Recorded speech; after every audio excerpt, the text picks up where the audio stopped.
គ្នានាំគ្នារៀបជួបម្នាក់ម្ដងណាអ្នកទាំងអស់គ្នាអស់លោកគ្រូលុយសួស្ដីលោកគ្រូលុយអ្នកទាំងអស់គ្នាលោកគ្រូលុយមានរឿងមួយចង់ប្រាប់អ្នកទាំងអស់គ្នាម៉ៅស៊ីហ្វាបានក្របដាក់ភូមិកាន់ធានយូរណាស់មកហើយខ្ញុំជឿថាអ្នកទាំងអស់គ្នាក៏ដឹងដែរសឹងតែប៉ះពាល់ដល់ដងកាយនាគនៅភូមិកាន់ធានទៀតផងហើយនេះខ្ញុំប្រងថាជួសជុលភូមិកាន់ធានវិញតែអញ្ចឹងហើយក៏ប៉ុន្តែស្ដាយណាស់ខ្ញុំគ្មានលុយអ្វីទេធ្វើមិននឹងអាចជួសជុលបានទៅលោកគ្រូលុយពួកខ្ញុំសុកចិត្តចេញលុយណាអូពួកខ្ញុំសុកចិត្តចេញលុយណាអរគុណនៃការជ្រោមជ្រែងរបស់អ្នកទាំងអស់គ្នាណា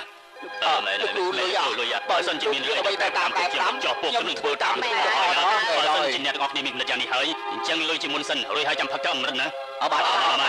ម្នាក់ម្ដងម្នាក់ទៀតមក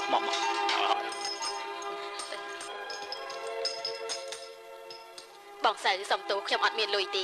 អ្នកមីងដើម្បីភាពយុត្តិធម៌អ្នកណាឲ្យលុយមុនទៅអាចផឹកទឹកបំរិតជាក្រោយខ្ញុំមើលទៅអ្នកមីងកុំអាលមើលនឹងវិន័យអីលោកគ្រូអធិស្ឋានឲ្យខ្ញុំផងទៅអត់ទេទៅផ្ទះយកលុយហើយចាំមកទៀតណាវិញទៅអ្នកនរគ្នាចាំស្ដាប់ណាអ្នកដែលអត់លុយទៅផ្ទះយកលុយទៅនៅនេះអត់មានខ្មាស់ទឹកអំរិតឲ្យផឹកទេសិនចាំមានលុយទេមិនអាចផឹកទឹកអំរិតឡើយបន្តមកទៀតម្នាក់ម្ដងទៀតមកលឿនយកលុយទៅ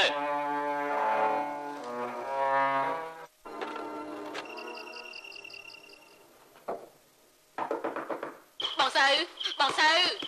បងសៅបងសៅបងសៅបងសៅបងសៅចុះក្នុងសិនតែចាំនិយាយទៀតមកផ្លែផងណាអ្នកមីងអង្គុយសិនតែបងសៅនេះលុយរបស់ខ្ញុំលុយនេះគឺខ្ញុំទៅភូមិចិត្តខាងទាំងយប់លក់គោរបស់ខ្ញុំឲ្យគេទេខ្ញុំដឹងថាព្រឹកមិញអត់បានឲ្យលុយគឺគួរតែគ្មានបានទឹកអមរិតផឹកទេប៉ុន្តែចៅរបស់ខ្ញុំ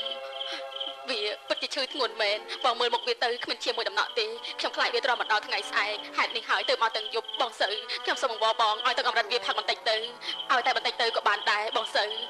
ទឹកអមរិតគ្មានប្រយោជន៍ចំពោះក្មេងទេបងសៅខ្ញុំសូមអង្វរសូមបងជួយចៅខ្ញុំផងទៅខ្ញុំដឹងថាលុយពីណែនគឺតិចណាស់ប៉ុន្តែខ្ញុំចេះរកមធ្យោបាយហើយខ្ញុំនឹងជួយជួសជុលកន្លែងហ្វូយីខ្ញុំមានលុយចេញលុយមានកម្លាំងចេញកម្លាំងចុះខ្ញុំសូមចិត្តឲ្យជីវិតខ្ញុំដល់បងទៀតផងក្រោកឡើងមកចាំនិយាយទៀតណាក្រោកឡើងបងសៅខ្ញុំសូមអង្វរបងសូមបងជួយខ្ញុំផងទៅបងសៅ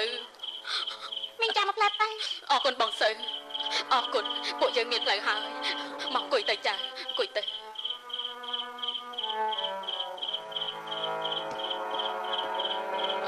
អរគុណបងសៅអ្នកផឹកទៅផឹករួចនឹងលែងអីហើយអរគុណបងសៅមកលើជង្គង់ចង់អោនក្បាលទៅអរគុណបងសៅទៅចាអរគុណបងសៅក្រោកឡើង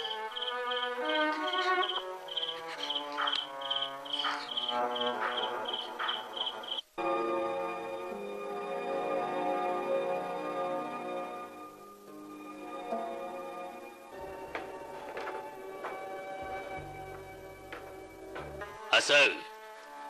ប៉ទៅមកពីណានឹងគេមីងម្នាក់ដាក់អត់លុយបងកាពីព្រឹកមិញគាត់បានលក់កូននៅក្នុងផ្ទះមួយក្បាលហើយបានលុយតែ2ណែនទេគាត់ពោទាំងចៅមកវល់ខ្ញុំក៏ឲ្យទឹកបរិបគាត់ផឹកទៅឥ